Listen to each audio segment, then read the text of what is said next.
Date మారింది కానీ situation మాత్రం మారలేదు. ఇంకా పెరిగిందని చెప్పాలి రద్దీ. భక్తుల రద్దీ విపరీతంగా పెరిగింది. వాహనాల తాకిడి కూడా విపరీతంగా పెరిగింది. ఇక భక్తుల తాకిడి ఎక్కువగా ఉండటంతో భక్తులు ట్యాంక్ బండ్ పరిసర ప్రాంతాలకు రావడానికి ప్రయత్నం చేస్తుండటంతో ఇటు రవాణా సౌకర్యాన్ని కూడా మధ్యరాత్రి వరకు కూడా పొడిగించినట్టుగా తెలుస్తుంది. ఎందుకంటే ఇప్పుడు ఎంఎంటీఎస్ రైళ్లు ఏదైతే ఉన్నాయో వాళ్ళు లేట్ నైట్ సర్వీస్ కూడా ఇస్తున్నారు. రాత్రి 10 నుంచి ఉదయం 4 గంటల వరకు ప్రత్యేకంగా ఎంఎంటీఎస్ రైళ్లను నడుపుతున్నారు. ఇటు హైదరాబాద్ సికింద్రాబాద్ హైదరాబాద్, లింగపల్లి హైదరాబాద్, ఫలక్నుమా హైదరాబాద్ మధ్య ఈ ప్రత్యేక ఎంఎంటీఎస్ రైళ్లు నడుపుతున్న సిచ్యువేషన్ ఉంది. సో ఈ విగ్రహాల తాకిడి, ఎందుకంటే చార్మినార్ దగ్గర నుంచి ఏదైతే విగ్రహాలు హుస్సేన్ సాగర్కి చేరుకోవాలో అవి మరికొద్ది సేపట్లో కొన్ని చేరుకుంటున్నాయి. ఇంకా పూర్తిగా అక్కడి నుంచి అటు ప్రాంతం నుంచి రావాల్సిన విగ్రహాలు ఏవైతే ఉన్నాయో అవన్నీ కూడా ఇప్పుడిప్పుడే ఇటు వస్తున్న సిచ్యువేషన్ కాబట్టి చూడొచ్చు. ఒకసారి వర్షమటిగా కొద్దిసేపటి క్రితం వరకు ఇదంతా కూడా కాస్త ఖాళీగా కనిపించింది. ఆరాకొరగా వచ్చిన విగ్రహాలు ఇప్పుడు చార్మినార్ పరిసర ప్రాంతాల నుంచి రావడంతో ఆ తాకిడి పూర్తిగా పెరిగిపోయింది. 2 లైన్లలో వాహనాలను వినాయక విగ్రహాలను తరలిస్తున్నారు. ఎందుకంటే ట్యాంక్ బండ్ ఎన్టీఆర్ మార్గు, దాంతోపాటు నెక్లెస్ రోడ్, ఈ చుట్టుపక్కల 40 క్రేన్ల ద్వారా ఈ విగ్రహాలను నిమజ్జన కార్యక్రమం జరుగుతుంది. కాబట్టి పెద్ద విగ్రహాలను సెక్రటేరియట్ ఆపోజిట్ ఉన్న రూట్ గుండా నెక్లెస్ రోడ్డుకు తరలిస్తున్నారు ఎన్టీఆర్ మార్గం నుంచి. చిన్న విగ్రహాలను ఈ హుస్సేన్ సాగర్ సైడ్ ఉన్న మార్గం నుంచి డైరెక్ట్గా క్రేన్ 4, క్రేన్ 5 ఆ ఏరియాకి తరలిస్తున్నారు. మిగతా విగ్రహాలను ఇటు ట్యాంక్ బండ్ మీదకి తరలిస్తున్నారు. సో వివిధ ఆకృతులతో వివిధ రకాల విద్యుత్ దీపాల అలంకరణతో ఈ వినాయక విగ్రహాలు ఈ హుస్సేన్ సాగర్ వైపు తరలి వస్తున్నాయి.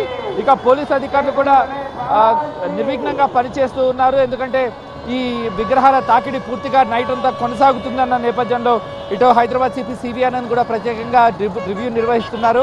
కొద్దిసేపటి క్రితం వరకు కూడా కమాండ్ కంట్రోల్ నుంచి ఎన్ని విగ్రహాలు నిమజ్జనానికి ఇప్పటివరకు వచ్చాయి, ఇంకా ఎన్ని విగ్రహాలు రావాలి అనేది వాళ్ళు మానిటర్ చేస్తున్నారు. హై లెవెల్ ఆఫీసర్లు సిపితో పాటుగా కూడా డీసీపీ, ఏసీపీ నుంచి సిఐ స్థాయి అధికారులు ఈ ట్యాంక్ బండ్ చుట్టుపక్కల ఉండి పర్యవేక్షిస్తున్నారు ఏర్పాట్లను. ఎందుకంటే ఈ వినాయక విగ్రహాలు ఎక్కడెక్కడ విగ్రహాలు ఉన్నాయి, ఏ రూట్లో వస్తున్నాయి, ఎందుకంటే ప్రతి వినాయక మండపానికి జియో ట్యాగింగ్ చేయడంతో ఆ విగ్రహాల ఆ ఫ్లోను వీళ్ళు మానిటర్ చేస్తూ ఉన్నారు. ఏ విగ్రహాలు ఎక్కడెక్కడ ఉన్నాయి, ఇంకెన్ని విగ్రహాలు ట్యాంక్ బండ్ పరిసర ప్రాంతాలకు తరలి రావాలనేది వాళ్ళు మానిటర్ చేస్తున్నారు.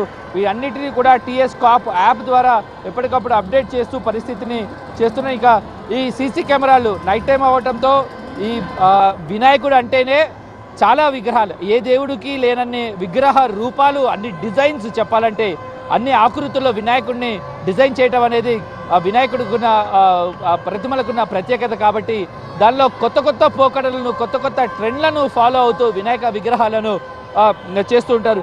ఎప్పుడు ఏ సిచ్యువేషన్ వచ్చినా కూడా ఆ సిచ్యువేషన్కు తగ్గట్టుగా విగ్రహాలను డిజైన్ చేయటం ఒక ట్రెండ్గా సాగుతుంది.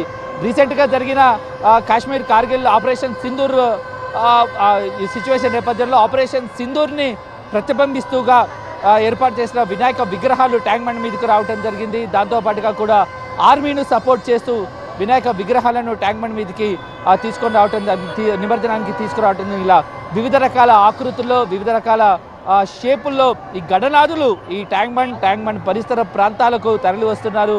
వాతావరణం కూడా చాలా ఆహ్లాదకరంగా ఉండటంతో భక్తులు కూడా అదే స్థాయిలో తాకిడితో ఉన్నారు. చూడొచ్చు ఎంత అంటే బేసిక్గా ఖైరతాబాద్ వినాయకుడు అంటేనే అత్యంత హైట్గా ఉన్న వినాయకుడు అని మనకు ఒక ఐడెంటిటీ ఉంటుంది.